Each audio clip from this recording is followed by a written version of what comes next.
ہمارے U P کی سرزمین سے تعلق رکھتے تھے مولانا عبدالشکور صاحب اثری، بہت بڑے عالم تھے، استاذ بھی تھے حدیث کے وہ، اور تقریر بھی کرتے تھے، مقرر بھی تھے۔ آخر عمر میں ان کو کون کون سی بیماریاں، شوگر ان کو تھا، بلڈ پریشر کی بیماری ان کو تھی، ہارٹ کی بیماری ان کو تھی، اور کتنا تڑپ تڑپ کر کے بیمار ہو کر کے ان کا انتقال ہوا ہے۔ آج انسان تندرست ہوتا ہے، نوجوان بیچارہ سیلفی لے رہا ہے۔ مولانا صاحب آئے، نوجوان سیلفی لے رہا ہے، لوگ ہاتھوں ہاتھ لے رہے ہیں، لوگ کھلا رہے ہیں، پلا رہے ہیں، مگر جب وہی انسان صحت اور تندرستی کو کھو دیتا ہے میرے بھائی، جب بیمار پڑتا ہے، بستر پہ پڑتا ہے، تو کون کس کو پوچھنے جاتا ہے؟ کبھی کبھی احساس ہوتا ہے کہ ہم ان تقریروں اور جلسوں میں جا کر کے اپنی صحت کو برباد کر رہے ہیں۔ مگر سکے کا دوسرا پہلو یہ بھی ہے کہ چلو ٹھیک ہے، اگر ہماری تندرستی اور ہماری صحت کا کچھ فائدہ اگر امت کو مل رہا ہے، اگر ہمارے جسم کی انرجی کچھ اگر سماج کی اور معاشرے کی اصلاح پر خرچ ہو رہی ہے، تو کیا پتہ ہم گنہگاروں کے انہی کاموں کو اللہ تعالی ہماری نجات کا ذریعہ بناتے ہیں۔ بھئی ہم پیدا اس لیے نہیں ہوئے کہ ہم پیسے کمائیں، ہم پیدا اس لیے نہیں ہوئے کہ اچھے کپڑے پہنیں، ہم تو پیدا ہوئے ہیں اللہ کو راضی کرنے کے لیے، اللہ کی عبادت کرنے کے لیے۔ اگر ہماری انرجی کے ذریعے، ہمارے بدن کی طاقت کے ذریعے، ہمارے ٹائم کے ذریعے اگر اللہ کے دین کی بلندی ہوتی ہے اور اللہ کے دین کو لوگ سمجھتے ہیں، قرآن و حدیث کو لوگ سمجھتے ہیں، تو یہ ہمارے لیے بہت بڑی خوش نصیبی کی بات ہے۔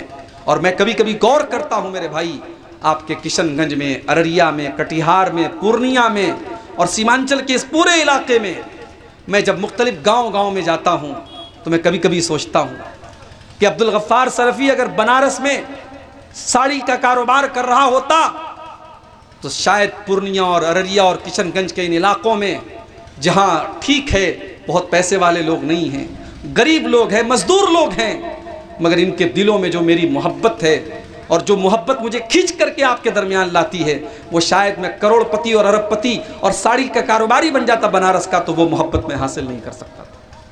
پیسہ یقیناً میں حاصل کر لیتا، مکان شاید میرا اور شاندار بن جاتا اور بہترین لائف اسٹائل میں گزار لیتا، مگر اتنے سارے لوگوں کی محبت، میری حادثے کی خبر ملی ہے، حادثہ میرے ساتھ ہوا ہے، میری بیوی کی آنکھوں سے آنسو آئے، میرے والدین کی آنکھوں سے آنسو آئے، لیکن ساتھ میں ہزاروں لوگوں کی آنکھوں سے بھی آنسو آئے، اور لوگوں نے فون کر کے روتے ہوئے کہا کہ شیخ آپ ویڈیو کال کے ذریعے اپنا چہرہ دکھائیے، ہمیں یقین نہیں آ رہا ہے کہ آپ ٹھیک ہیں۔ اور کل لکھنؤ میں جب میں پہنچا، ایک صاحب نے جیسے ہی میں پہنچا میری پیشانی کو چوم لیا اور روتے ہوئے کہا مولانا میں بے قرار تھا کہ جب تک میں آپ کو دیکھ نہ لوں مجھے سکون نہیں ملے گا۔ یہ محبت اگر ہمیں مل رہی ہے میرے بھائی، ہمارے پاس کیا ہے؟ ہمارے پاس اگر اللہ اور اس کے رسول کی چند باتیں ہیں، قرآن و حدیث کی چند باتیں ہیں، اور ان باتوں کے ذریعے لوگ اتنی محبت دے رہے ہیں، تو میں سمجھتا ہوں کہ چلو ٹھیک ہے یار، اگر کچھ صحت برباد ہو رہی ہے، کچھ انرجی جا رہی ہے، کچھ بدن کمزور ہو رہا ہے، تو چلو یہی صحیح، میری زندگی کا مقصد تیرے دین کی سرفرازی، میں اسی لیے مسلمان، میں اسی لیے نمازی۔ اللہ نے قرآن میں فرمایا قل ان صلاتی و نسکی و محیایا و مماتی للہ رب العالمین، اے نبی آپ کہہ دیجئے میرا جینا اللہ کے لیے ہے، میرا مرنا اللہ کے لیے ہے، میری نماز اللہ کے لیے، میری قربانی اللہ کے لیے ہے۔ میرے بھائیو، اگر آج آپ کے پاس تندرستی ہے اس تندرستی کی قدر کرو، اس تندرستی کی قدر کرو، اس کے پہلے کہ آپ بستر پہ پڑ جائیں، دوسروں کے محتاج ہو جائیں، اس حالت کو پہنچ جائیں کہ پیشاب اور لیٹرین دوسرا کوئی آپ کو کرائے۔ اگر آج آپ اپنے پیروں پر کھڑے ہیں تو اس حالت میں آپ اللہ کا شکر ادا کریں اور اللہ کو راضی کرنے والا عمل کریں۔ اور تیسری چیز اللہ کے نبی فرماتے ہیں وَغِنَاكَ قَبْلَ فَقْرِكَ، اپنی دولت کی قدر کرو اس کے پہلے کہ تم غریب ہو جاؤ۔ آج اگر تمہارے پاس پیسے ہیں، آج اگر تمہارے پاس دولت ہے، اس دولت کا صحیح استعمال کرو، اپنے بیوی بچوں کا بھی خیال رکھو، اپنے کپڑے کے اوپر بھی خرچ کرو۔ یہ بھی اسلام کی تعلیم نہیں ہے، پیسہ ہے ہمارے پاس ہم پھٹا پرانا کپڑا پہن رہے ہیں، یہ اسلام کی تعلیم نہیں ہے۔ پیسہ ہے ہمارے پاس، ہم دیسی مرغا کھا سکتے ہیں، مگر ہم صاحب گھر میں دال بنوا رہے ہیں، ہم نہیں کھائیں گے دیسی مرغا۔ کیوں نہیں کھائیں گے صاحب؟ ارے یار پیسہ بچائیں گے، ایسا پیسہ مت بچائیے، ایسا پیسہ مت بچائیے۔ اگر اللہ نے دولت دی ہے، اچھا کھاؤ، اچھا پہنو، اپنے بیوی بچوں کو اچھا پہناؤ، یہ بھی اسلام کی تعلیم ہے۔ ایک صحابی اللہ کے نبی کے پاس آئے، اللہ کے نبی نے دیکھا بڑے پھٹے پرانے کپڑے پہنے، اللہ کے نبی نے پوچھا مال ہے آپ کے پاس؟ ہاں یا اللہ کے نبی بہت مال ہے، اتنے اونٹ ہیں میرے پاس، اتنے بکریاں ہیں میرے پاس، اتنے بھیڑے ہیں میرے پاس۔ اللہ کے نبی نے فرمایا اذا آتاک اللہ مالا فلیرا اثر نعمت اللہ علیک، اے میرے صحابی، اگر اللہ تعالیٰ نے آپ کو دولت دی ہے، مال دیا ہے، تو اس مال کا اثر آپ کے اوپر نظر آنا چاہیے۔ اگر آپ پیسے والے ہیں تو ٹھیک ہے، آپ فضول خرچی نہ کریں۔ آپ 500 روپے کا جوتا پہن سکتے ہیں، آپ بلا وجہ 20 ہزار کا جوتا پہن رہے ہیں۔ آپ 500 کی گھڑی لگا سکتے ہیں، آپ 10 ہزار کی گھڑی لگا رہے ہیں۔ اتنے مہنگے شوق نہ پالیں، لیکن ٹھیک ہے آپ اچھا کپڑا پہنیں، اچھا جوتا پہنیں، اسلام اس کی تعلیم دیتا ہے۔ تو اپنی دولت کی قدر کرو۔ مدرسے کا جلسہ ہو رہا ہے، ہاں آپ جانتے ہیں، سیمانچل میں بتانے کی ضرورت نہیں ہے، یہ سارے جلسے چندے کے لیے ہو رہے ہیں، چندے کے لیے جلسہ ہو رہا ہے۔ اب آپ انتظار میں بیٹھے ہیں کہ عبدالغفار صاحب بنگلہ میں گا گا کے آپ کے لیے جنت کی دعا کریں گے، تب آپ لا کے چندہ دیں گے؟ بھئی وہ تو ہم نہیں کر سکتے، ہمیں تو بنگلہ آتی بھی نہیں ہے، تھوڑی بہت کیمون آچین بھالو آچین تھوڑا بہت بول لیتے ہیں۔ اب آپ ہم سے کہیں کہ صاحب آپ چندہ اتاریے اور آپ بنگلہ میں ان کو دعائیں دیجئے، اور میں جو بنگلہ کے چندہ کرنے والوں کو سنتا ہوں تو میں تو کبھی کبھی بنارس میں جا کے لوگوں سے بتاتا ہوں کہ صاحب ہم نے تو ایسے ایسے کلاکار دیکھے ہیں بنگال اور سیمانچل میں کہ وہ بیچارے چندہ لے رہے ہیں، اور جو محلے کا اور گاؤں کا سب سے کنجوس انسان ہے اس کی بھی جیب میں سے وہ پیسہ نکال لیتے ہیں۔ جو 500 دینے والا ہے اس سے 5000 نکالنے کا ہنر رکھتے ہیں، یہ بھی بہت بڑی کلا ہے صاحب۔ ہم تو 500 نہیں نکلوا سکتے کسی سے، وہ 5000 نکلوا لیں گے۔ تو میرے بھائیوں، اب آپ مدرسے میں آئے ہیں، جلسے میں آئے ہیں آپ، اور آپ کو پتا ہے کہ آپ چندے کے جلسے میں آئے ہیں، اور آپ کی جیب میں 1000 روپیے ہیں، اور آپ دے رہے ہیں 100 روپیے، یہ مناسب نہیں ہے۔ آپ اللہ کے دین کے لیے، اللہ کی راہ میں، مدرسے میں، مسجدوں میں، یتیموں کے لیے، آپ جہاں پر بھی نیکی کے راستے میں پیسہ خرچ کر سکتے ہیں، آپ دل کھول کر کے خرچ کیجئے، اس لیے کہ گارنٹی نہیں ہے۔ یہ پیسہ کہتے ہیں نا ہاتھ کا میل ہے، آج ہے کل نہیں رہے گا۔ ہم نے دیکھا ہے بہت سارے کروڑ پتی ہیں، کل کروڑ پتی تھے، آج وہ روڈ پتی ہو گئے ہیں، سڑک پر آ گئے ہیں۔ آج اگر اللہ نے آپ کو دولت سے نوازا ہے، دل کھول کر کے ان مدرسوں میں اور اللہ کے ان دین کے قلعوں میں اور ان اداروں میں آپ خرچ کیجئے میرے پیارے بھائیوں۔ اللہ کے نبی فرماتے ہیں کہ اپنی دولت کی قدر کرو اس کے پہلے کہ تم غریب ہو جاؤ۔ اور چوتھی چیز وَفَرَاغَكَ قَبْلَ الشُّغْلِ، اور اے میری امت کے لوگوں، تم اپنے ٹائم کی قدر کرو، اپنے وقت کی قدر کرو، اپنے سمے کی قدر کرو اس کے پہلے کہ تم بزی ہو جاؤ۔ تمہارے پاس اگر 10 منٹ کا ٹائم بچ رہا ہے، بیوی بچوں کا حق ادا کرنے کے بعد، اپنے بزنس اور کاروبار کا کام کرنے کے بعد اگر 10 منٹ کا ٹائم بھی تمہارے پاس بچ رہا ہے، اس 10 منٹ کا تم صحیح استعمال کرو۔ اس کو فلمیں دیکھنے میں، گندے ویڈیوز دیکھنے میں اور فلمی گانے سننے میں گزارو مت، اس کو صحیح جگہ گزارو۔ 10 منٹ میں آپ قرآن کی تلاوت کر سکتے ہیں، 10 منٹ میں آپ کسی عالم کا اچھا بیان سن سکتے ہیں، 10 منٹ میں آپ کوئی مسئلہ مسائل سیکھ سکتے ہیں۔ 10 منٹ بھی اگر 24 گھنٹے میں آپ اللہ کے دین کے لیے نکال سکتے ہیں تو نکالیے میرے بھائیوں۔ ٹائم نکالا جاتا ہے، ٹائم نکلتا نہیں ہے۔ دین کے کاموں کے لیے ٹائم نکالنا پڑتا ہے۔ آپ اگر سوچیں گے کہ ہم جب ٹائم ملے گا تب نکالیں گے تو ٹائم آپ کو کبھی نہیں ملے گا۔ آپ غور کیجئے اور 24 گھنٹے میں جو بھی سمے آپ کو ملتا ہے اس کا صحیح استعمال آپ کیجئے۔ اللہ کے پیارے نبی فرماتے ہیں کہ اپنے ٹائم کی قدر کرو اس کے پہلے کہ تم بزی ہو جاؤ۔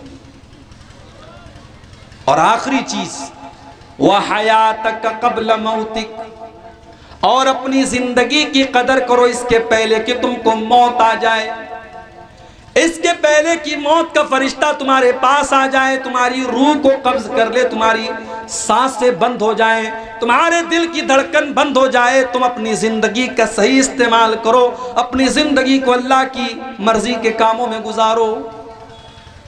میرے پیارے ساتھیوں، میں نے خطبہ مسنونہ کے بعد جو آیت پڑھی تھی، قرآن کے 30ویں پارے کی آیت، سورہ انشقاق کی آیت، اللہ فرماتا ہے یا ایہا الانسان انکا کادح الی ربک کدحا فملاقی، اے انسان تو جتنی محنت کر لے، تو جتنا بھی اسٹرگل کر لے، تو جتنا بھی ہاتھ پیر مار لے، تجھے ایک دن اپنے رب کے پاس جانا ہے، تجھے اپنے رب سے ملاقات کرنا ہے۔ کتنا بڑا پیغام اس آیت کے اندر چھپا ہوا ہے۔ انسان دنیا میں جتنا بھی کام کر لے، جتنا بھی بڑا سے بڑا بزنس اور کاروبار کر لے، جتنا سے بڑا پراپرٹی بنا لے، گھر مکان بنا لے، کچھ بھی کر لے، ایک دن اسے موت آئے گی اور اسے اپنے رب کے پاس جانا پڑے گا۔ جب سب کو اپنے رب کے پاس جانا ہے تو پھر ہمیں اور آپ کو اپنے رب کے پاس ہم کس حال میں جائیں، اس کی ہمیں اور آپ کو فکر کرنی چاہیے۔ آج کتنے مسلمان لڑکی اور لڑکیاں ہیں، آپ یقین کیجئے ہم جب خبریں سنتے ہیں کہ کٹیہار کے اندر ایک مسلمان لڑکی غیر مسلم کے ساتھ بھاگ گئی، کشن گنج کے اندر ایک مسلمان لڑکی غیر مسلم کے ساتھ فرار ہو گئی، کلکتہ کے اندر، دلی کے اندر، ممبئی کے اندر، پٹنہ کے اندر، بنارس کے اندر، جب ہم اس طریقے کی خبریں سنتے ہیں ہمارا خون کھول اٹھتا ہے، ہمارا خون کھول اٹھتا ہے میرے بھائی، کہ ایک مسلمان لڑکی، کیا اس کو یہ بھی نہیں معلوم کہ ہم اسلام کو چھوڑ کر کے کسی دوسرے مذہب میں جا رہے ہیں، ہم کتنی بڑی نعمت سے اپنا ہاتھ دھو رہے ہیں؟ اس کائنات کی اگر سب سے بڑی کوئی نعمت ہے میرے پیارے ساتھیوں تو وہ اسلام ہے۔ اسی لیے جب اللہ نے اسلام کو مکمل کیا اور سورہ مائدہ کی جب آیت اللہ نے نازل کی تو اس آیت میں اللہ تعالیٰ نے اسلام کو اپنی نعمت قرار دیا۔ اليوم اکملت لکم دینکم واتممت علیکم نعمتی ورضیت لکم الاسلام دینا۔ آج میں نے تمہارے دین کو مکمل کر دیا اور میں نے اپنی نعمت کو تم پر تمام کر دیا، اور اسلام کو میں نے تمہارے لیے سلیکٹ کر لیا، اسلام کو چن لیا۔ اب اسلام کے علاوہ کوئی دوسرا دین تم لے کر کے آؤ گے تو قبول نہیں کیا جائے گا۔ ایک مسلمان لڑکا یا لڑکی کیسے اسلام کو چھوڑ سکتا ہے جب اللہ تعالیٰ نے یہ اعلان کر دیا وَمَن يَبْتَغِ غَيْرَ الْإِسْلَامِ دِينًا فَلَن يُقْبَلَ مِنْهُ۔ اسلام کو چھوڑ کر کے تم کوئی دوسرا مذہب اگر لے کر کے آؤ گے، اللہ کی بارگاہ میں کوئی دوسرا مذہب قبول نہیں کیا جائے گا۔ اسلام تو وہ نعمت ہے میرے بھائیوں، ہم 5 ٹائم کی نماز میں جب بھی اللہ کی بارگاہ میں کھڑے ہوتے ہیں ہم 17 بار اللہ کے سامنے یہ دعا کرتے ہیں اہدنا الصراط المستقیم، اے اللہ تو ہم کو اسلام کے اوپر چلا، تم صراط مستقیم کے اوپر چلا، صراط الذین انعمت علیہم، اے اللہ ہمیں ان کے راستے پر چلا جن کے اوپر تیرا انعام ہوا تھا، غیر المغضوب علیہم ولا الضالین، اے اللہ تو ہمیں ان کے راستے پر نہ چلا جن کے اوپر تیرا غضب نازل ہوا، یعنی یہودیوں کے راستے پر تو ہم کو مت چلا، ولا الضالین، اور اے اللہ تو ہمیں گمراہ لوگوں کے راستے پر بھی نہ چلا، ہمیں عیسائیوں کے راستے پر بھی نہ چلا۔ ہم 17 بار سنتوں کو چھوڑ دیجئے، وتر کی نماز کو چھوڑ دیجئے، نوافل کو چھوڑ دیجئے، صرف فرض کی اگر گنتی کی آپ بات کریں تو فجر سے لے کر کے عشاء تک 5 ٹائم کی نماز میں ہم 17 بار اللہ سے کیا مانگتے ہیں؟ دولت نہیں مانگتے ہیں، اولاد نہیں مانگتے ہیں، دنیا کا سکون نہیں مانگتے، ہدایت مانگتے ہیں۔ اور ہدایت کہاں ہے میرے پیارے ساتھیوں؟ اسلام کے اندر ہے۔ آج کوئی اسلام کو چھوڑ سکتا ہے؟ ارے اسلام تو وہ نعمت ہے جس کو مرتے دم تک بچانے کا اللہ نے حکم دیا ہے۔ اللہ کے نبی اپنے ہر خطبے میں وہ آیت پڑھا کرتے تھے سورہ آل عمران کی، جو سنتے سنتے آپ کو بھی یاد ہو گئی ہوگی۔ یا ایھا الذین آمنوا اتقوا اللہ حق تقاتہ ولا تموتن الا وانتم مسلمون، اے ایمان والو تم اللہ سے ڈرو جتنا اللہ سے ڈرنے کا حق ہے، اور تمہیں موت نہ آئے مگر اسلام کی حالت میں۔ سنا ہے کہ نہیں آپ نے یہ آیت؟ یاد ہے نا آپ کو؟ اس میں اللہ نے یہ کیوں کہا کہ تمہیں موت نہ آئے مگر اسلام کی حالت میں؟ اس لیے کہ ایسا بھی ہو سکتا ہے ساری زندگی انسان نماز پڑھتا رہا، ساری زندگی روزہ رکھتا رہا، حج بھی اس نے کر لیا، عمرہ بھی اس نے کر لیا، مرنے کے پہلے اس نے کوئی ایسا کام کر دیا جس کی وجہ سے وہ اسلام سے خارج ہو گیا، وہ کافر ہو گیا، وہ مشرک ہو گیا، وہ مرتد ہو گیا، اور اس کا خاتمہ اسلام کے اوپر نہیں ہو پایا۔ اسی لیے اللہ کے نبی فرماتے ہیں ان الرجل لیعمل بعمل اہل الجنہ، کبھی کبھی ایسا ہوتا ہے انسان جنتیوں والا عمل کرتا ہے، نیک عمل کرتا ہے، لیکن انسان حقیقت میں جہنمی ہوتا ہے۔ اور کبھی کبھی ایسا بھی ہوتا ہے کہ انسان جہنم میں لے کر کے جانے والا عمل کرتا ہے، لیکن حقیقت میں وہ جنتی ہوتا ہے۔ اس لیے کہ انما الاعمال بالخواتیم، عمل کا دار و مدار خاتمہ پر ہے۔ انسان کا خاتمہ کس چیز پر ہوتا ہے؟ انسان مرتا ہے تو کس حال میں مرتا ہے؟ توحید تو وہ چیز ہے میرے بھائی، اسلام تو وہ چیز ہے کہ اسلام کے اوپر ہی ہمیں مرنے کا بھی آرڈر دیا گیا ہے، مرتے دم تک اسلام کی حفاظت کرنے کا آرڈر دیا گیا ہے۔ آج کیسے ایسا ہو رہا ہے؟ مسلمان لڑکیاں آج پیار اور محبت کے نام پر اور عشق اور پیار کے نام پر کبھی روہت سے پیار کر رہی ہیں، کبھی راہل سے پیار کر رہی ہیں، کبھی روہت کے ساتھ بھاگ رہی ہیں، کبھی راہل کے ساتھ بھاگ رہی ہیں۔ اور آج انٹرنیٹ پر اور فیس بک پر آپ کو ایسے ہزاروں واقعات مل جائیں گے، ہزاروں واقعات مل جائیں گے۔ اسلام تو وہ نعمت ہے میرے بھائی جس کو بچانے کے لیے سمیہ شہید ہو گئی۔ ظالم ابو جہل نے سمیہ کے ہاتھ اور پیر کو رسی سے باندھ دیا، ایک طرف ان کے جوان بیٹے کو بھی باندھ دیا، ایک طرف ان کے شوہر یاسر کو بھی باندھ دیا۔ اے سمیہ، ہم تجھے تکلیفیں دینا چھوڑ دیں گے، تو اگر اسلام کو چھوڑ دے تو محمد الرسول اللہ کا دین چھوڑ دے۔ اے سمیہ، ہم تجھے ٹارچر کرنا چھوڑ دیں گے، تجھے ستانا چھوڑ دیں گے، تجھے پریشان کرنا چھوڑ دیں گے۔ سمیہ کہتی ہیں ابو جہل، اے ظالم، تو میری جان بھی لے لے، تو میری جان بھی لے لے، مگر میں اسلام کو چھوڑنے والی نہیں ہوں، میں اسلام کو چھوڑ نہیں سکتی، میں لا الہ الا اللہ کو چھوڑ نہیں سکتی۔ پھر ظالم ابو جہل نے سمیہ کے بدن کے کپڑے اتار دیے، جوان بیٹا سامنے بدا ہوا ہے، شوہر سامنے بدا ہوا ہے، جوان بیٹے کے سامنے اس کی ماں کو ننگا کر دیا گیا، مادر ذات برہنہ کر دیا گیا، سر سے پیر تک ننگا کر دیا گیا۔ اے سمیہ، تیری استقامت پر قربان جاؤں، تیرے ایمان پر قربان جاؤں۔ اے سمیہ، تو نے اپنے جوان بیٹے کے سامنے ننگا ہونے کی اذیت کو تو برداشت کر لیا، مگر اے سمیہ، تو نے اسلام کو چھوڑنا گوارا نہ کیا، تو نے توحید سے سمجھوتا کرنا گوارا نہ کیا۔ پھر ابو جہل نے بڑی بے دردی کے ساتھ سمیہ کو ننگا کرنے کے بعد ان کی شرمگاہ پر برچھی سے حملہ کر کے ان کے بیٹے کے سامنے ان کو شہید کر ڈالا۔ او لوگو، او میری پیاری ماں اور بہنوں، اسلام تو وہ نعمت ہے جس نعمت کو بچانے کے لیے سمیہ نے جان دے دی، مگر اس نعمت کو اس نے نہیں گوایا۔ ہم غریبوں کا کیپٹل یہی ہے میرے بھائی، ہم غریبوں کے پاس کچھ نہیں ہے سوائے اسلام کے۔ کل اللہ کی بارگاہ میں اللہ پوچھے گا کیا لے کے آئے؟ ہم کہہ دیں گے اللہ تیرا دین لے کر کے آئے، تیری توحید لے کر کے آئے، لا الہ الا اللہ محمد الرسول اللہ لے کر کے آئے۔ اور اللہ کی قسم، ایک مسلمان مزدور ہوگا، روکھی سوکھی روٹی کھانے والا اور معمولی کھانا کھانے والا اور جھوپڑ پٹی میں رہنے والا ہوگا، اور قیامت کے دن جب وہ اللہ کی بارگاہ میں جائے گا اور اللہ پوچھے گا تو کیا لایا ہے، اور بندہ کہے گا رب میں تیری توحید لے کے آیا ہوں، اللہ اسے جنت میں داخل کرے گا۔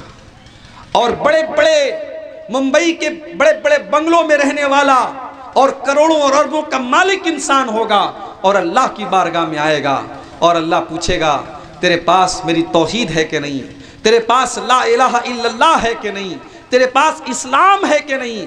بندہ کہے گا اے اللہ میرے پاس دولت بہت ہے، میرے پاس سونا چاندی بہت ہے، میرے پاس پراپرٹی بہت ہے۔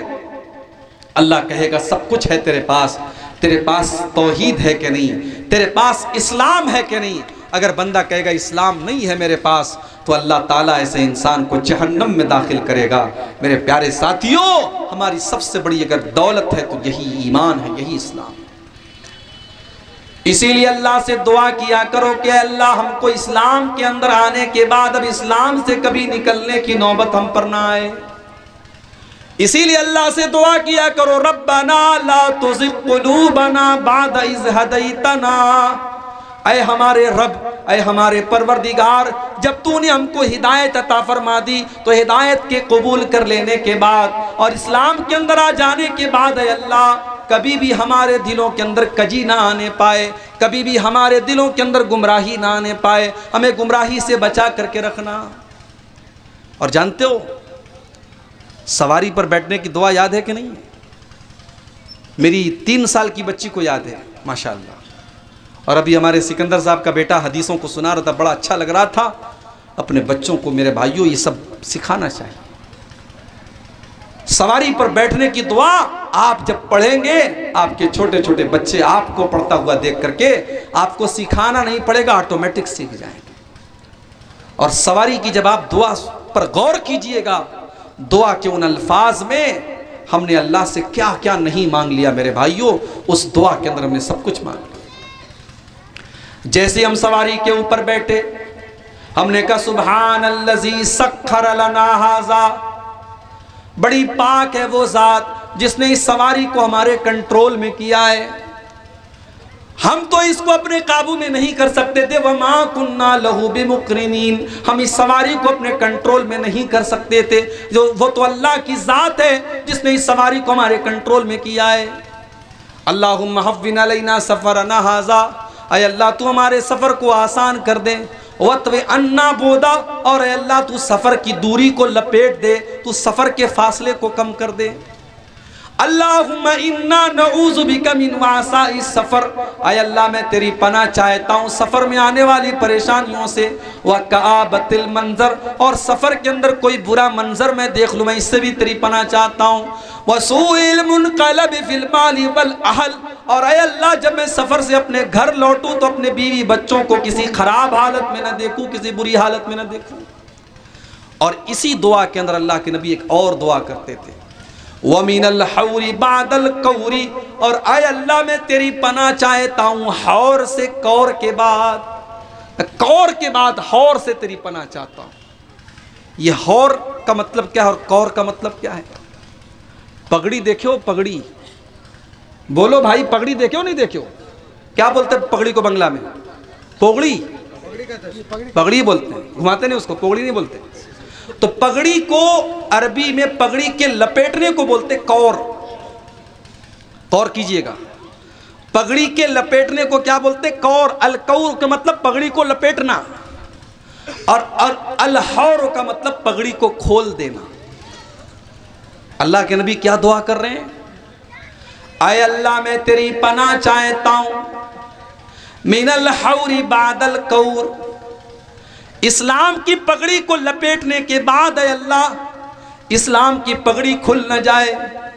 کبھی آپ نے غور کیا ہوگا پگڑی کو باندھنے کے ٹائم بڑی محنت لگتی ہے، بڑا سیٹ کرنا پڑتا ہے، بڑا ڈیزائن دیکھنا پڑتا ہے، آئینے کے سامنے کھڑا ہونا پڑتا ہے، لیکن پگڑی کو کھولنے میں کوئی ٹائم نہیں لگتا۔ آپ نے غور کیا ہوگا کہ مکان کو بنانے میں بڑی محنت لگتی ہے، لیکن مکان کو گرانے میں بلڈوزر کا ایک حملہ کافی ہوتا ہے۔ اللہ کے نبی دعا کرتے ہیں کہ اے اللہ میں تیری پناہ چاہتا ہوں اسلام کے اندر آ جانے کے بعد میں دوبارہ مرتد ہو جاؤں، میں دوبارہ اسلام کو چھوڑ دوں، تیری اطاعت کے راستے پر آ جانے کے بعد میں تیری نافرمانی کا کام کروں۔ اے اللہ میں ان تمام چیزوں سے تیری پناہ چاہتا ہوں۔ ایک انسان پہلے سے غلط کام کر رہا ہے، وہ برا کر رہا ہے، مگر ایک انسان سیدھے راستے پر آنے کے بعد غلط کام کرے، یہ زیادہ افسوس کی بات ہے۔ ایک آدمی آلریڈی نماز نہیں پڑھ رہا تھا، وہ بھی غلط کر رہا ہے، مگر ایک نماز پڑھنے لگا تھا، 5 ٹائم کا پابند ہو گیا تھا، اس کے بعد اس نے نماز چھوڑ دی، یہ زیادہ افسوس کی بات ہے۔ اللہ کے نبی دعا کر رہے ہیں اے اللہ میں تیری پناہ چاہتا ہوں حور، کور کے بعد حور سے، تیری اطاعت کے کام کرنے کے بعد تیری نافرمانی کا کام میں کروں، اس سے میں تیری پناہ چاہتا ہوں۔ اسی لیے میرے بھائیوں اللہ کے نبی یہ بھی دعا کیا کرتے تھے، یا مقلب القلوب، اے دلوں کے پھیرنے والے، ثبت قلبی علی دینک، اے اللہ تو میرے دل کو اپنے دین کے اوپر ثابت قدم کر دے، جما دے۔ دل جو ہے نا دل کو عربی میں قلب بولتے ہیں. جانتے ہو دل کو قلب کیوں بولتے ہیں؟ قلب کے معنی عربی میں ہوتے ہیں پلٹنا. دل ہمیشہ پلٹتا رہتا ہے، دل چینج ہوتا رہتا ہے، دل کبھی ایک حالت میں نہیں رہتا ہے. اسی لیے دل کا نام قلب پڑا، کیونکہ دل ہمیشہ پلٹتا رہتا ہے. اور جب دل پلٹتا رہتا ہے تو اللہ کے نبی دعا کرتے تھے کہ اے دلوں کے پلٹنے والے، اے دلوں کے چینج کرنے والے، اے اللہ میرے دل کو اپنے دین کے اوپر اسٹیبل کر دے، میرے دل کو اپنے دین کے اوپر فکس کر دے، میرے دل کو اپنے دین کے اوپر جما دے. میرے دل کے اندر کبھی گمراہی نہ آئے، کبھی کوئی کجی نہ آئے، کبھی کوئی ٹیڑھا پن نہ آئے. جب اللہ کے نبی یہ دعا کرتے تھے تو حضرت انس بن مالک رضی اللہ تعالیٰ عنہ نے پوچھا کہ اے اللہ کے نبی، کہ آپ کو ہمارے بارے میں بھی ڈر ہے؟ ہم تو آپ کے اوپر ایمان لائے، ہم نے اسلام قبول کر لیا، کہ آپ کو ہمارے بارے میں بھی ڈر ہے کہ ہمارا دل پلٹ جائے گا؟ اللہ کے نبی نے فرمایا اے انس، ان قلوب بنی آدم بین اصبعین من اصابع الرحمن. اے انس، تمام کے تمام انسانوں کے دل اللہ تعالیٰ کی 2 انگلیوں کے درمیان ہیں. اب اللہ کی 2 انگلیاں کیسی ہیں ہمیں نہیں پتا، لیکن اللہ کی انگلی ہے. ہم نعوذ باللہ یہ نہیں کہہ سکتے کہ اللہ کی انگلی ہماری انگلی کی طرح ہے. اللہ کی انگلی ہے، ہم ایمان رکھتے ہیں. اب اللہ کی انگلی کیسی ہے، کیفیت ہم نہیں جانتے. سارے آدم کے اولاد کے دلوں کو اللہ تعالیٰ اپنی 2 انگلیوں کے درمیان گھماتا رہتا ہے. اسی لیے میں اللہ سے دعا کرتا ہوں کہ اے دلوں کے پھیرنے والے اور اے دلوں کے پلٹنے والے، تو میرے دل کو اپنے دین کے اوپر ثابت قدم رکھ دے. آج میرے بھائیوں اس دعا کو ہمیں اور آپ کو پڑھنے کی ضرورت ہے. یہ فتنوں کا دور ہے، اور نبی نے اس دور کے بارے میں کہا تھا کہ شام کو آدمی مسلمان ہوگا، صبح کو کافر ہوگا، صبح کو مسلمان ہوگا، شام کو کافر ہوگا. اور آج وہ دور اور حالات ہم دیکھ رہے ہیں میرے بھائی. آج کتنے مسلمان لڑکی اور لڑکیاں ہیں جو اسلام کے ماننے والے تھے، مسلمان گھر میں پیدا ہوئے تھے، مگر بعد میں وہ مرتد ہو گئے، اسلام کو انہوں نے چھوڑ دیا، یا اسلام کو چھوڑ کر کے دوسرا مذہب قبول کر لیا، یا پھر وہ مذہب سے ہی دور ہو گئے، وہ ملحد ہو گئے، وہ بے دین ہو گئے. آج کتنے بڑی تعداد میں نوجوان لڑکوں کے اندر بھی یہ بیماری آ رہی ہے، اور نوجوان لڑکیوں کے اندر بھی یہ بیماری آ رہی ہے.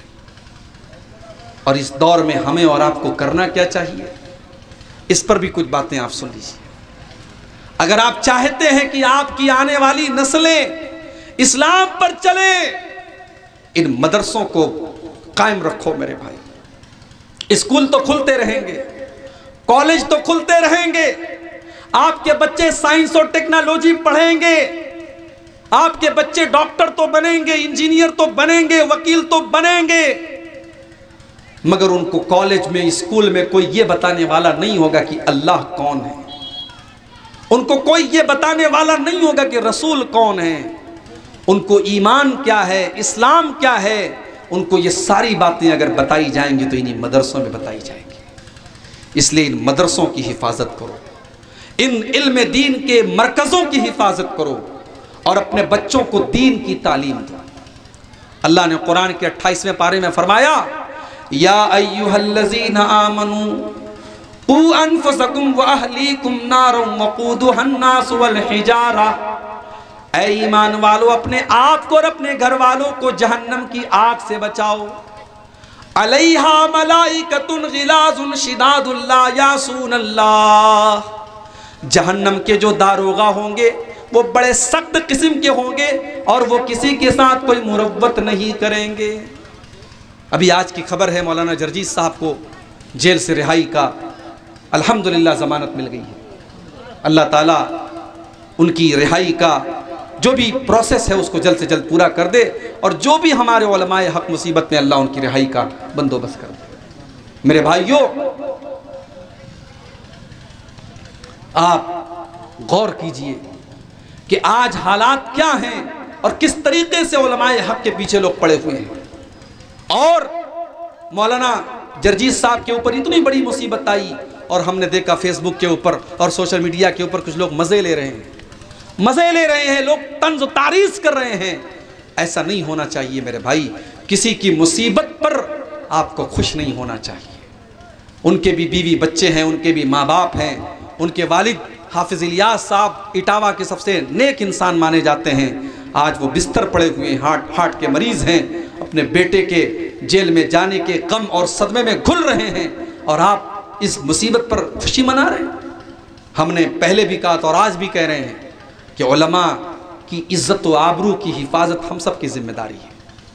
علماء کی قدر کیجئے، علماء سے جڑ کر کے رہیے، اور جو صحیح علماء ہیں، جو قرآن و حدیث کے بیان کرنے والے علماء ہیں، ایسے علماء سے ہمیں اور آپ کو جڑ کر کے رہنا چاہیے۔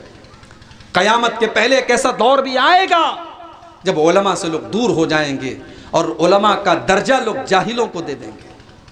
بڑی مشہور حدیث ہے، آپ نے کئی بار سنی ہوگی، صحیح بخاری کی حدیث ہے۔ اللہ کے پیارے نبی فرماتے ہیں ان اللہ لا يقبض العلم انتزاعا ينتزعه من العباد۔ دیکھیے پرچی میرے پاس آئی ہے، مولانا صاحب نے کہا ہے پرچی میں لکھا ہوا ہے تعاون کی اپیل کریں، تو آپ لوگ دان دیجئے، چندہ دیجئے، میں تقریر کے لاسٹ میں بھاری بھرکم سی دعا آپ کے لیے انشاءاللہ کر دوں گا۔ اب میں بنگلہ میں تو دعا نہیں کر سکتا، بھی اردو میں دعا کر دوں گا۔ اللہ تعالیٰ آپ کو جنت الفردوس میں جگہ عطا فرمائے، اور جو بھی لوگ تعاون کیے ہیں یا کریں گے اللہ تعالیٰ ان کے تعاون کو قبول کرے۔ میں انشاءاللہ ان کے حق میں دعا کروں گا۔ آپ جانے کے پہلے یہ کام کر کے جائیں گے، آپ کے جیب میں جو کچھ بھی آپ یہاں خالی کر کے جائیں گے یہ آپ وعدہ کر کے جائیے یہاں سے۔ تو اللہ کے نبی فرما رہے کہ اللہ تبارک و تعالیٰ دنیا سے علم کو اچانک نہیں اٹھائے گا۔ ایسا نہیں کہ علم دنیا سے اچانک اٹھ جائے گا۔ علم کیسے اٹھے گا؟ وَلَٰكِن يَقْبِضُ الْعِلْمَ بِقَبْضِ الْعُلَمَاءِ، اللہ تعالیٰ علماء کو دنیا سے اٹھا لے گا۔ حَتَّى إِذَا لَمْ يُبْقِ عَالِمًا، یہاں تک کہ جب کوئی عالم نہیں بچے گا، اتَّخَذَ النَّاسُ رُؤُوسًا جُهَالًا، لوگ جاہلوں کو اپنا سردار بنا لیں گے، جاہلوں کو اپنا مفتی بنا لیں گے، جاہلوں سے تقریر کروائیں گے، لیلا مجنوں کی کہانیاں اسٹیج پر سنائی جائیں گی۔ آپ کے بنگال اور سیمانچل میں بہت سارے میں جانتا ہوں، ایسے وقتاؤں کو جانتا ہوں، ایسے مقررین کو جانتا ہوں، پوری تقریر میں شاید قرآن کی کوئی ایک آیت پڑھتے ہوں، ان کا پورا وقتب اور پوری تقریر ان کی فضول قصے کہانیوں پر مشتمل ہوتا ہے۔ یہ غلط ہے میرے پیارے ساتھی۔ اگر آپ نے اس کو کنٹرول نہیں کیا تو آنے والے وقتوں میں آپ اس جلسے کے اسٹیج پر ناچنے گانے والیوں کو بھی بلا ڈالیں گے۔ اگر آپ نے پبلک کی ڈیمانڈ کو دیکھا اور عوام کی ڈیمانڈ کو دیکھا تو آپ کے اسٹیج پر خوبصورت کپڑے پہن کر کے غزل پڑھنے والی شاعرہ بھی آ کر کے غزل پڑھے گی، دیکھ لیجئے گا، اور شروع ہو چکا ہے۔ اس سال سیمانچل کے کئی جلسوں میں نے سنا صاحب شاعر لوگ آ رہے ہیں۔ کہاں سے آ رہے ہیں؟ مئو سے آ رہے ہیں، لکھنؤ سے آ رہے ہیں۔ میں شاعروں کی عزت کرتا ہوں، میں بھی تھوڑی بہت شاعری کرتا ہوں، مگر آپ جلسے کو جلسہ رہنے دو بھائی۔ آپ مہنگے مہنگے نذرانے دے کر شاعروں کو بلا رہے ہیں، اور وہ شاعر کھڑا ہو کر کے لمبی چوڑی نعت پڑھ رہا ہے، اس میں آدھی باتیں صحیح ہیں آدھی باتیں غلط ہیں۔ پھر اسٹیج کا مطلب کیا رہ گیا میرے بھائی؟ اگر یہ اسٹیج اہل حدیث کا اسٹیج ہے تو اس اسٹیج کی ایک حرمت، اس کا ایک مقام ہونا چاہیے۔ اہل حدیث کے اسٹیج پر کوئی ایسی بات نہیں ہونی چاہیے جو قرآن و حدیث سے ہٹ کر کے۔ اہل حدیث کے اسٹیج پر کوئی ایسی غزل، کوئی ایسی نظم، کوئی ایسی نعت نہیں ہونی چاہیے، پڑھی جانی چاہیے جو قرآن و حدیث کے خلاف۔ آپ پیسے دے کر کے بڑے بڑے شاعروں کو بلا رہے ہیں۔ شاعر لوگوں کے بارے میں قرآن کہتا ہے وَالشُّعَرَاءُ يَتَّبِعُهُمُ الْغَاوُونَ، شاعروں کے پیچھے بیوقوف لوگ پڑھتے ہیں۔ شاعر لوگوں کی کوئی ان کی اپنی ایک الگ دنیا ہوتی ہے۔ آپ شاعروں کے لیے مشاعرہ ٹھیک ہے، جلسوں میں آپ شاعروں کو بلائیں گے معاملات خراب ہوں گے۔ اللہ کے نبی فرما رہے ہیں علماء کا مقام لوگ جاہلوں کو دیں گے۔ یہاں تک کہ جب علماء دنیا سے ختم ہو جائیں گے تو جاہلوں سے لوگ فتویٰ پوچھیں گے۔ فَسُئِلُوا فَأَفْتَوْا بِغَيْرِ عِلْمٍ، اور جب جاہلوں سے فتویٰ پوچھا جائے گا تو وہ بغیر نالج کے فتویٰ دیں گے، اور جب وہ غلط فتویٰ دیں گے فَضَلُّوا وَأَضَلُّوا، تو خود بھی گمراہ ہوں گے اور دوسروں کو بھی گمراہ کریں گے۔ ایک اور حدیث میں اللہ کے نبی فرماتے ہیں کہ قیامت کی ایک نشانی یہ بھی ہے کہ اللہ تعالیٰ علم کو دنیا سے اٹھا لے گا اور جہالت بہت زیادہ پھیل جائے گی۔ کشن گنج میں تو بڑے بڑے یونیورسٹیز اور بڑے بڑے کالجز کھل رہے ہیں، بنارس میں اتنے بڑے بڑے ادارے موجود ہیں، اسکول اور کالج تو برابر کھل رہے ہیں، مدرسوں کی بھی کوئی کمی نہیں ہے۔ تو پھر اللہ کے نبی کے کہنے کا کیا مطلب ہے کہ علم کو اٹھا لیا جائے گا؟ مطلب یہی ہے مدرسے تو چلیں گے مگر مدرسوں میں پڑھنے والے اور پڑھانے والے نہیں بچیں گے. مسلمانوں کے بچے ان مدرسوں میں پڑھیں گے نہیں اور مسلمان اپنے بچوں کو پڑھانا بھی نہیں چاہے گا. لوگ علم تو حاصل کریں گے مگر علم دنیا حاصل کریں گے, علم دین حاصل نہیں کریں گے, قرآن و سنت کا علم لوگ حاصل نہیں کریں گے. اور آگے اللہ کے نبی ایک دوسری حدیث میں فرماتے ہیں کہ قیامت کے پہلے ایک ایسا دور بھی آئے گا, ایسا دور بھی آئے گا, لا یدرا ما صلاۃ ولا صیام ولا صدقہ. لوگ اتنے جاہل ہو جائیں گے دین کے معاملے میں کہ لوگوں کو یہ بھی پتہ نہیں ہوگا کہ نماز کس چیز کا نام ہے, قربانی کس چیز کا نام ہے, روزہ کس چیز کا نام ہے, صدقہ خیرات کس چیز کا نام ہے. وَلْيُسْرَ عَلَىٰ كِتَابِ اللَّهِ عَزَّ وَجَلَّ فِي لَيْلَةٍ, اور اللہ تعالیٰ قرآن کو راتوں رات اٹھا لے گا. حَتَّى لَا تَبْقَى مِنْهُ آیَةٌ فِي الْأَرْضِ, یہاں تک کہ روئے زمین پر قرآن کی ایک آیت بھی باقی نہیں بچے گی. قیامت کے پہلے کیسا دور بھی آئے گا. یہ آج قرآن آپ کے مدرسوں میں آپ کے گھروں میں رکھا ہے نا, اس کو پڑھا کرو میرے بھائی. یہ قرآن چومنے کی کتاب نہیں, قرآن پڑھنے کی کتاب ہے. اور قرآن رٹو طوطے کی طرح پڑھنے کی کتاب نہیں ہے, قرآن سمجھ کے پڑھنے کی کتاب ہے. اگر ہم نے اپنی جوان بیٹیوں کو بتایا ہوتا, قرآن صحیح طریقے سے پڑھایا ہوتا, تو شاید آج ہماری لڑکیاں بے پردہ نہ گھومتی. جب انہوں نے قرآن کی اس آیت کو پڑھا ہوتا جس میں اللہ ان سے کہتا ہے کہ اے نبی اپنی بیٹیوں سے کہہ دو, اپنی بیویوں سے کہہ دو, اور تمام مسلمان عورتوں سے کہہ دو, یدنین علیہن من جلابیبہن, کہ جب وہ گھر کے باہر نکلا کریں تو چادر میں نکلا کریں, جلباب میں نکلا کریں. ذالک ادنی ان یعرفن فلا یؤذین, یہی چادر اور یہی نقاب اور یہی برقع ان کی پہچان بن جائے گا. اگر آپ نے اپنی بیٹیوں کو قرآن مطلب اور ترجمے اور ٹرانسلیشن کے ساتھ پڑھایا ہوتا تو وہ آج پردہ کرتی, وہ بے پردہ نہ ہوتی. میرے پیارے ساتھیوں, ہم نے قرآن کو چومنے کی کتاب بنا دیا. اللہ کے نبی فرماتے ہیں کہ قیامت کے پہلے ایک ایسا زمانہ آئے گا کہ قرآن کو اٹھا لیا جائے گا. حتی لا تبقى منہ آیت, روئے زمین پر قرآن کی ایک آیت بھی باقی نہیں بچے گی. وَتَبْقَى طَوَائِفُ مِنَ النَّاسِ, حالات اتنے برے ہو جائیں گے, کچھ لوگ ایسے بچیں گے جو کلمہ پڑھیں گے. اور وہ کلمہ بھی کیوں پڑھیں گے؟ وہ کہیں گے ہمارے باپ دادا کلمہ پڑھتے تھے اس لیے ہم کلمہ پڑھ رہے ہیں, لا الہ الا اللہ پڑھ رہے ہیں. اور وہ کلمہ پڑھنے والے بھی جوان لوگ نہیں ہوں گے. اللہ کے نبی فرماتے ہیں الشیخ الکبیر والعجوز, وہ بوڑھے لوگ ہوں گے, وہ بوڑھی عورتیں ہوں گی. نوجوان نسل تو کلمہ بھی نہیں پڑھے گی, وہ کلمہ سے بھی دور ہو جائے گی. بوڑھے لوگ بچیں گے, بوڑھی عورتیں بچیں گی, وہ بیچارے کلمہ پڑھیں گے اور وہ کہیں گے ہمارے باپ دادا پڑھتے تھے اس لیے ہم بھی پڑھ رہے ہیں. جب اللہ کے نبی کی یہ حدیث حضرت حذیفہ نے بیان کی, حذیفہ رضی اللہ تعالیٰ عنہ نے جب یہ حدیث بیان کی, ان کے ایک شاگرد نے کہا جن کا نام سیلا بن زفر تھا, انہوں نے کہا حذیفہ جب لوگوں کو نماز کا مطلب نہیں پتا, جب لوگوں کو روزہ کا مطلب نہیں پتا, صدقہ خیرات کا مطلب نہیں پتا, قربانی کا مطلب نہیں پتا, تو اے حذیفہ لا الہ الا اللہ پڑھنے کا کیا فائدہ ان کو ملے گا, ذرا یہ آپ بتا دیجئے. حضرت حذیفہ نے کوئی جواب نہیں دیا, منہ پھیر لیا. سیلا نے دوبارہ سوال کیا, حضرت حذیفہ نے پھر منہ پھیر لیا.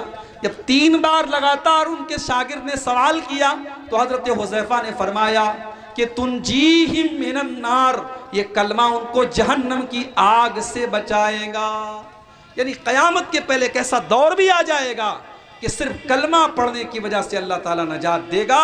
وہ اس قدر جہالت کا دور ہوگا. میرے پیارے ساتھیوں, اپنے بچوں کو, اپنے گھر کے لوگوں کو, اپنی فیملی کو علم دین کے ساتھ جوڑیے. جب تک ہم علم دین اپنے گھر میں ماحول پیدا نہیں کریں گے, ہم خود بھی علم دین نہیں سیکھیں گے, اپنے بچوں کو نہیں سکھائیں گے, ہم جہنم کی آگ سے اپنے گھر والوں کو نہیں بچا سکتے. اور یہ بھی یاد رکھیے, کبھی بھی کسی گناہ کو حقیر مت سمجھیے. انسان کی بربادی یہیں سے شروع ہوتی ہے جب وہ یہ سوچتا ہے کہ یہ گناہ تو کر لینا چاہیے, اس میں کوئی حرج کی بات نہیں ہے. کسی بھی گناہ کو حقیر مت سمجھیے. اللہ کے نبی فرماتے ہیں ایاکم ومحقرات الذنوب, ایسے گناہوں سے بچا کرو جن کو حقیر سمجھا جاتا ہے.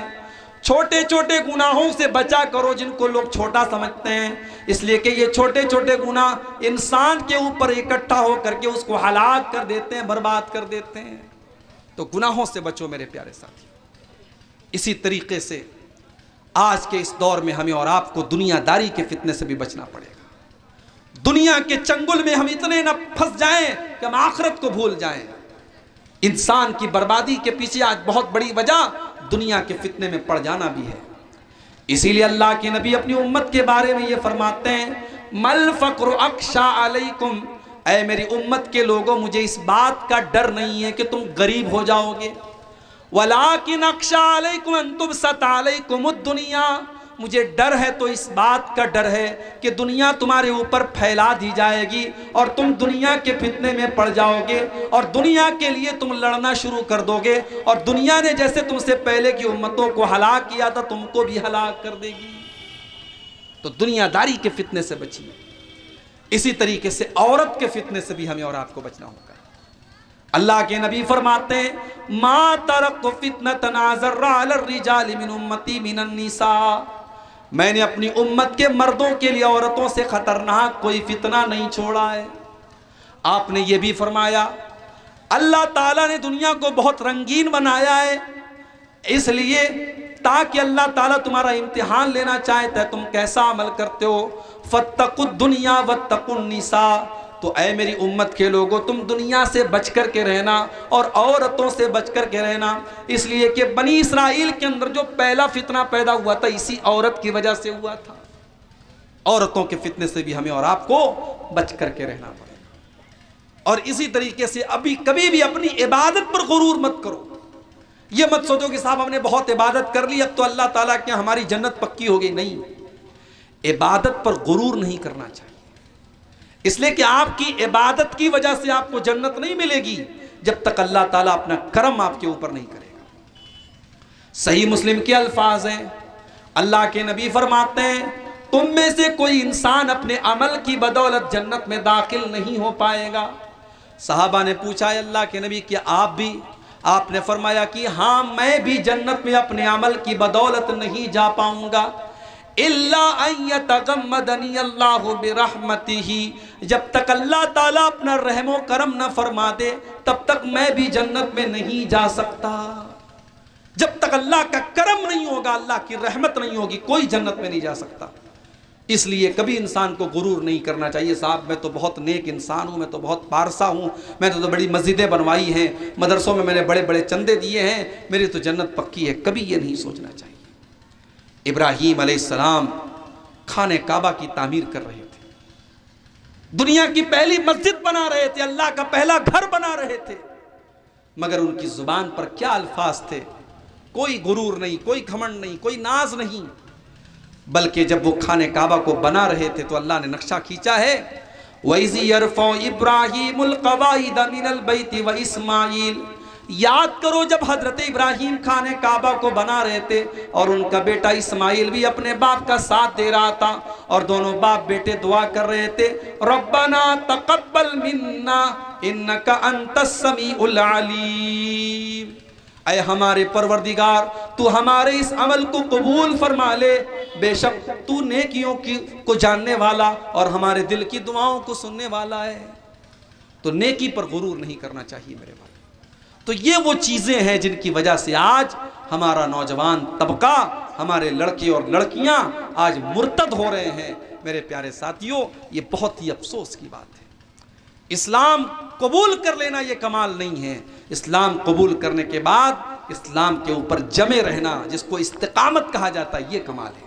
اور اسی لیے اللہ نے قرآن میں وعدہ کیا ہے کہ جو اسلام لانے کے بعد اسلام پر جمع رہے گا اسے ہم دنیا اور آخرت میں کامیاب کریں گے۔ اللہ نے فرمایا ان الذین قالوا ربنا اللہ ثم استقاموا تتنزل علیہم الملائکہ، جو لوگ دنیا میں اللہ کو اپنا رب مانتے ہیں اور پھر اس کے اوپر جم جاتے ہیں ان کے اوپر اللہ کے فرشتے نازل ہوتے ہیں اور ان کو تسلی دیتے ہیں، اللہ تخافوا ولا تحزنوا، تمہیں ڈرنے کی ضرورت نہیں، تمہیں غمگین ہونے کی ضرورت نہیں ہے، وَأَبْشِرُوا بِالْجَنَّةِ الَّتِي كُنْتُمْ تُوعَدُونَ، تم خوش ہو جاؤ، تم کو جنت مل کر کے رہے گی جس جنت میں جانے کا تم سے وعدہ کیا گیا ہے۔ تو یہ چند باتیں میں نے آپ کے سامنے رکھی ہیں، یہ وہ چیزیں ہیں جو عام طور سے ہمارے نوجوان لڑکے اور لڑکیوں کے مرتد ہونے کا سبب بنتی ہیں، اور چونکہ موجودہ وقت کا یہ ایک برننگ ٹاپک ہے، ایک بڑا اہم مدعا ہے، ایک بڑی تعداد میں مسلمان لڑکیاں آج مرتد ہو رہی ہیں، ہمیں اور آپ کو اس پر توجہ دینے کی ضرورت ہے، اپنے لڑکے اور لڑکیوں کی تعلیم پر توجہ دینے کی ضرورت ہے۔ آپ کی جوان بیٹی کہاں جا رہی ہے، کس کے ساتھ اٹھ بیٹھ رہی ہے، آپ کو اس پر نظر رکھنی پڑے گی میرے بھائیوں۔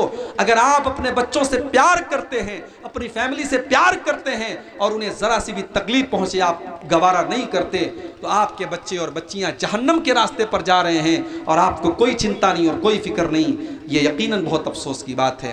آئیے ہم اللہ سے دعا کریں، رب العالمین ہمیں اپنے آپ کو اور اپنے اہل و عیال کو جہنم کی آگ سے بچانے کی توفیق عطا فرمائے۔ آج کا یہ پروگرام جس مدرسہ المصباح لتحفیظ القرآن جس ادارے کی طرف سے آج کے جلسہ ہوا ہے، اللہ اس ادارے کے ذریعے جو بچے ہمارے فارغ ہوئے ہیں، جنہوں نے قرآن کا حفظ کیا ہے، اللہ ان بچوں کے علم میں اور ان کے حفظ میں برکت عطا فرمائے۔ اللہ انتقال کر گئے ہیں، ان کے لیے دعا کریں۔ کیا نام ہے؟ عبدالسلام۔ یہ عبدالسلام بھائی مرحوم کے طرف سے ان کے بیٹے نے جو ہے یہ 200 روپے کا چندہ دیا ہے اس مدرسے میں۔ اللہ مرحوم کی مغفرت فرمائے، ان کے خطاؤں کو درگزر فرمائے، ان کی نیکیوں کو قبول فرمائے، اور اسی طریقے سے آپ حضرات بھی جو تعاون کرنا چاہیں آئیے اور یہاں پہ دیتے چلے جائیے۔ اللہ تعالیٰ آپ کے تعاون کو، آپ کے چندے کو قبول فرمائے۔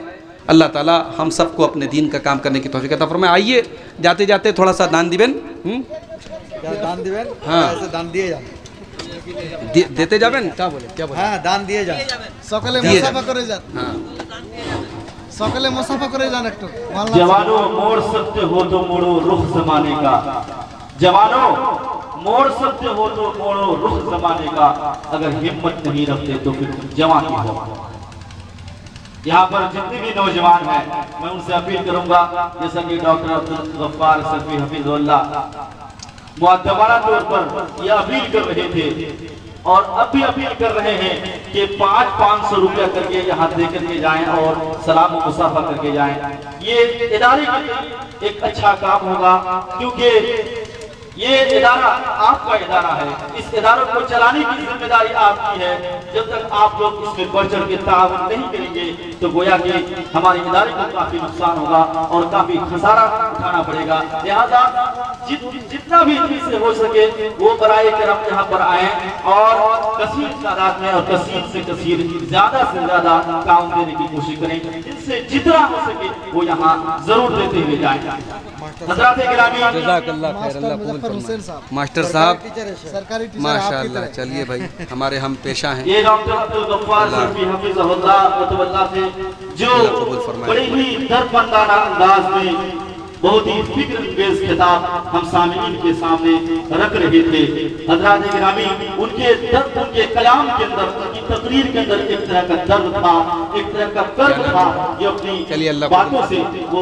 باتوں سے ہم سامعین کے سامنے وہ رکھ رہے تھے۔ حضرات گرامی، وہ فکر آخرت کی طرف ہم سبھی کو اشارہ کر رہے تھے، اس اخیر میں انہیں تعلیم پر بڑی ہی زوردار